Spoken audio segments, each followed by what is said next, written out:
La guerra comercial, la táctica de política económica y exterior preferida del presidente estadounidense Donald Trump, parece delinearse una vez más como una tendencia central de su segundo mandato.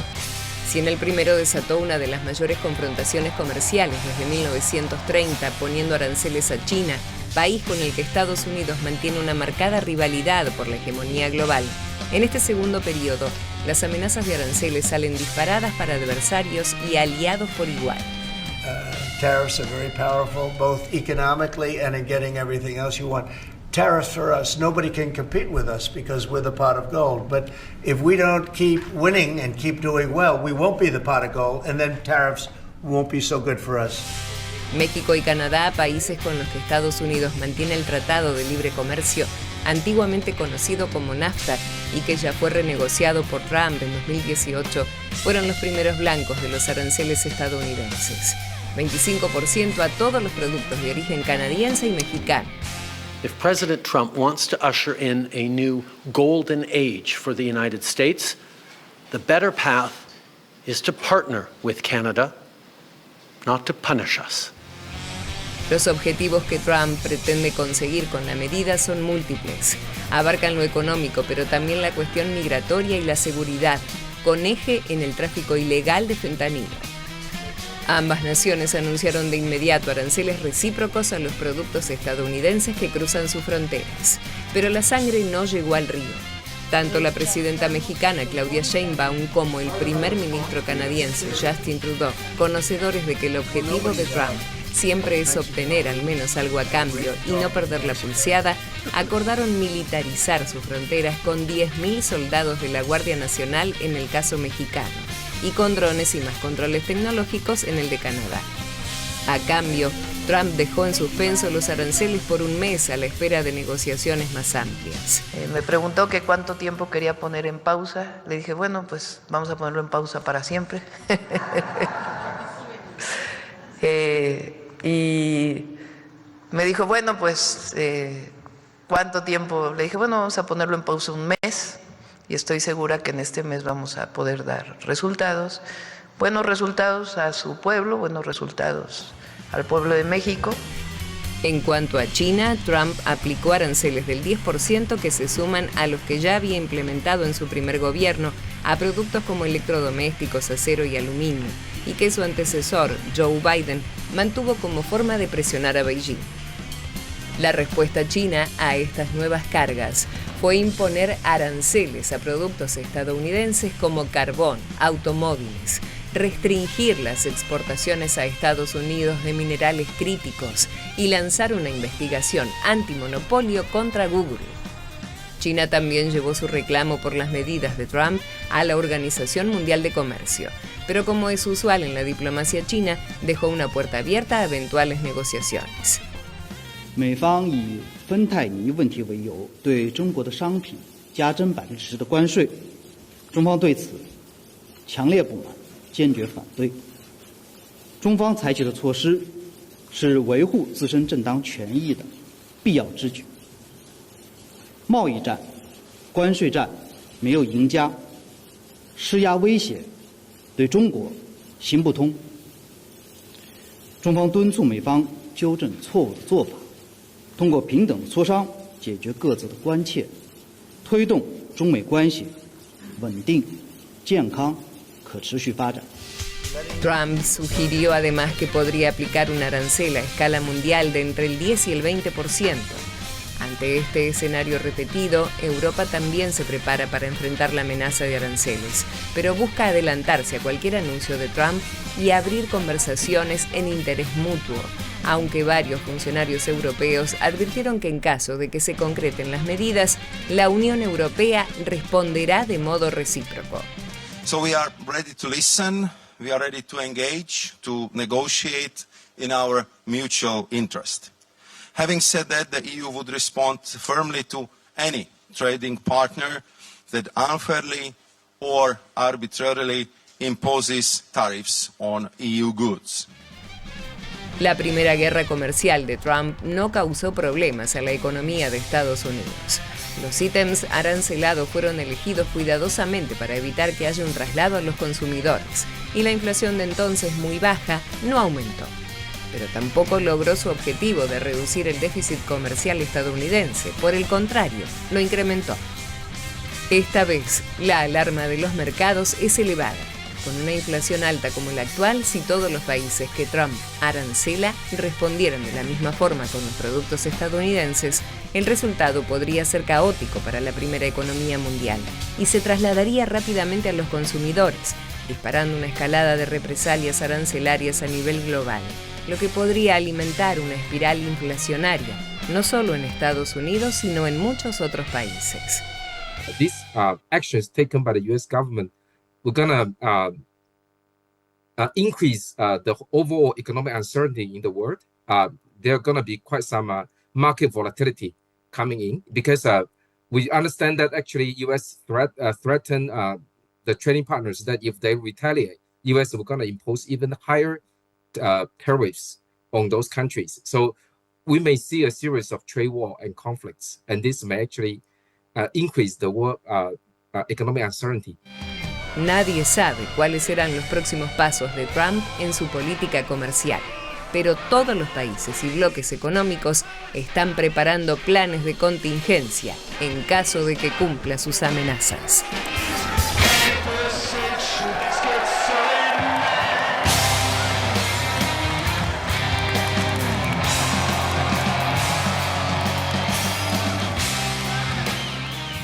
Y como quedaba claro en el informe, uno de los motivos por los cuales Trump impone o anuncia estos aranceles es el ingreso de fentanilo en Estados Unidos. Por eso, vamos a ver a través de datos algunos de las formas en que entra el fentanilo en Estados Unidos. Leti. Sí, Dani, China es la fuente primaria de los precursores químicos para producir fentanilo. Estos precursores químicos ingresan a Estados Unidos en containers y envíos internacionales. Esto es clave porque los precursores químicos tienen también un fin médico. Se usa, por ejemplo, para analgésicos. Bueno, de allí los precursores van a laboratorios clandestinos en México y ya vuelven como fentanilo a Estados Unidos de manera clandestina. Claro, así es, por eso bueno, es que lo responsabilizan en parte a México de la llegada del fentanilo. La mayor parte del fentanilo ingresa vía México, 98% de las incautaciones, menos de un 1% ingresa vía Canadá y el resto por otras rutas. Sí, hay que decir que desde septiembre de 2024, o sea, hace muy poquito tiempo, se incautaron más de 2.000 kilos de fentanilo en la frontera sur de Estados Unidos, lo que indica que es un problema bien actual. Así es. Más datos. 74.000 estadounidenses murieron en 2023 por tomar cócteles de drogas que incluyeron fentanilo. Dani, acá es interesante recordar, en Estados Unidos mueren más de 100.000 personas al año por sobredosis de droga. Como se dice en la placa, más de 70.000 son a causa del fentanilo. Claro, y solo 2 miligramos de fentanilo pueden ser fatales, como para tener en cuenta, es una cantidad mínima. Una comparación que se suele hacer es que es 100 veces más fuerte que otras drogas, como por ejemplo 50 veces más que la heroína y 100 veces más que la morfina. O sea, es realmente una droga muy adictiva y muy fuerte. Bueno, ahora vamos a presentar los datos, la ficha de nuestro próximo entrevistado para hablar de este tema de los aranceles. Y tenemos que decir que es el profesor Roberto Bouzas, licenciado en Economía de la UBA, la Universidad de Buenos Aires, máster en Economía de la Universidad de Cambridge, ex docente investigador en CIDE, México, y en Flaxo, Argentina, ex rector de la Universidad de San Andrés, profesor emérito de la misma Casa de Altos Estudios. En el campo de investigación se ha dedicado a la economía internacional, a comercio y también a integración regional, el profesor Roberto Bouzas.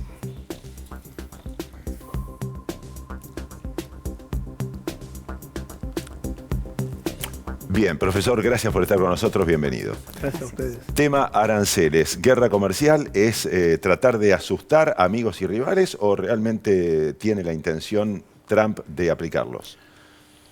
A ver, yo creo que son las dos cosas.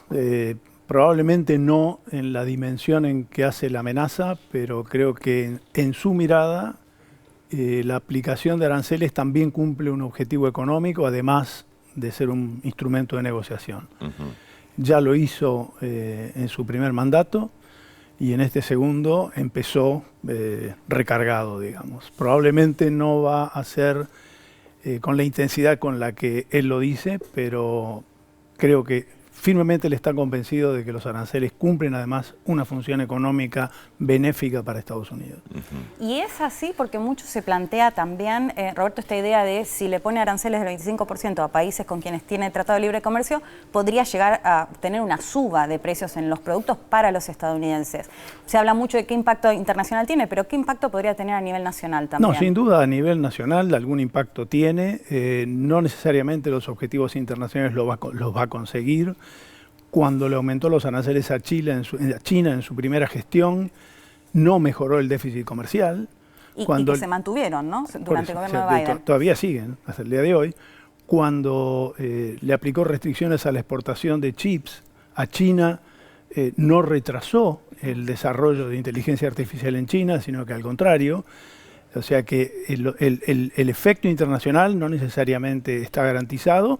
Y efectivamente hay efectos internos negativos. Ahora, con los socios cercanos pareciera que sí. Rápidamente habló con la presidenta de México, con el primer ministro canadiense, y ya están movilizando tropas a las fronteras. Sí, digamos. Por eso digo, mi visión sobre la estrategia es amenazar, digamos, con aranceles realmente gravosos y eventualmente obtener otros resultados, pero no tengo dudas, por ejemplo, que no necesariamente con China y con México y con Canadá, pero con China no tengo dudas que es muy probable que sí aplique aranceles y los mantenga. Claro.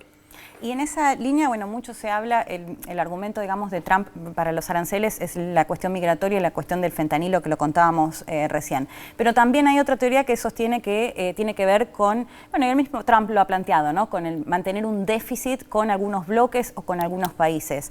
Y se habla siempre esto, ¿no? De que la pelea es con China, en realidad, por cierto, si se quiere, declive económico de Estados Unidos. ¿En qué situación está en este momento el país, ¿no? Estados Unidos? Bueno, Estados Unidos tiene déficit no solo con China, sino que tiene un gran déficit comercial también con México y con Canadá, además de otros países como Alemania.